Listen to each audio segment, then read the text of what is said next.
Bafana Bafana 2, Morocco 1. I cannot believe what I've just witnessed, and it is one of the best Bafana Bafana games I've watched in a very long time.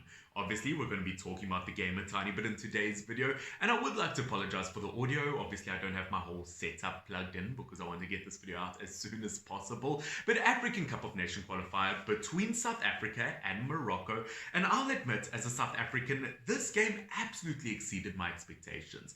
I think on the attacking front, we were far more vicious and far more fierce than I've witnessed in a very long time. Defensively, we did very well. To hold back, let me remind you, the first ever African nation to reach a World Cup semi-final. As a South African, I'm tremendously proud of us, and I would like to say, because I know I've got a very large Moroccan fan base, that I do think you guys played very, very well. I think you guys have got an absolutely brilliant football team, but I do think one or two mistakes were made that did end up costing you.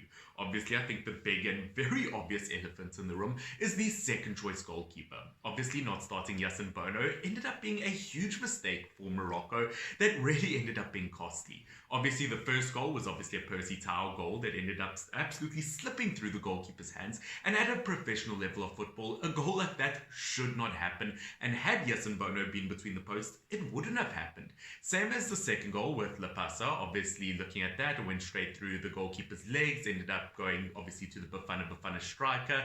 At the end of the day, Bafana Bafana probably did deserve to get the win, but it was due to mistakes from Morocco.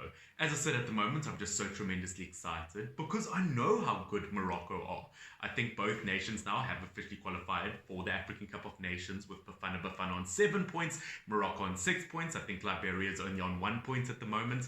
And to watch a performance like that, especially after last qualification for the previous African Cup of Nations, going out to Ghana at the final hurdle, once again, it's so nice to be proud of this Bafana Bafana team. I mean, defensively, I think we did really, really well to escape Morocco. I thought Ronwin Williams had an absolutely brilliant game between the posts and made a very crucial save in what was the 94th minute.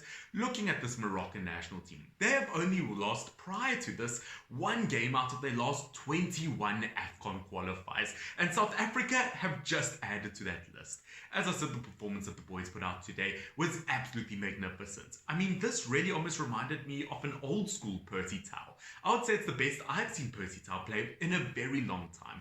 I mean, even at his stints at Brighton or Anderlecht, he didn't have games like this. As I said, I'm absolutely terrifically proud of this Bafana Bafana team, and it really does excite me to see where they can go. Look, I do think we were lucky that Morocco ended up making the changes that they did make, the fact that they didn't start Yasin Bono. But looking at the likes of CH, he didn't have a brilliant game, but obviously getting a goal back from them. At the end of the day, this is a player who's playing in the Premier League, the best league in the world. We can expect quality from him. Obviously, they didn't have Amrabat in the midfield, and had they had Amrabat in the midfield, I do think things could have been different, because he is a player who can kind of control that midfield box area. But obviously him sorting out maybe transfer business between Fiorentina and one or two other clubs, obviously that had a major impact. I did think heading into this game, maybe we would be slightly lost, since Lyle Foster obviously not selected for Bafana Bafana, because because Vincent Kompany and Bafana Bafana's coach did speak about it beforehand. But at the end of the day, we didn't need Lyle Foster. We performed to our absolute best, and I am so proud of it. As I said, looking at Morocco, considering over the last few months they've beaten the likes of Belgium, Portugal, they obviously lost to France at the World Cup, but they also beat Spain. This is an absolutely gigantic powerhouse of African football that has proven it versus the best teams in the world. As I said, just out of FIFA's top 10, so far as to put forward a performance like that, once again, I'm so proud, and it is the first time in a very long time where I've really enjoyed the style of play that we played. As I said, defensively, I didn't think we were too shaky. I think we made the right decisions in terms of the midfield. I mean, our transition from defensive play to attacking the play was absolutely brilliant. Obviously, on the attacking front, we had so many chances. I do think heading into halftime, we could have been 2 or 3-0 up already. We were slightly wasteful with a few, but as I said, at the end of the day, all that counts is that we did get the 3 points, and and we took down the Atlas Lions, the best African nation in world football at the moment. I think last time Morocco were this high up in the rankings was in the late 1990s, and once again, for us to do it versus a nation like this, I'm so tremendously proud. I think we really have to use this momentum going forward. I think we really have to look at these tactics that we did use, because if we can put these tactics forward versus this Moroccan team, I think it would be safe to use them going forward versus some of the bigger teams. Obviously, we don't know who we're going to play at Afcon. Obviously, once we get to that competition, we don't know whether we're going to play Ghana, Cameroon, any of those gigantic African nations. But as I said, the fact that we started off with Morocco is a very, very good start.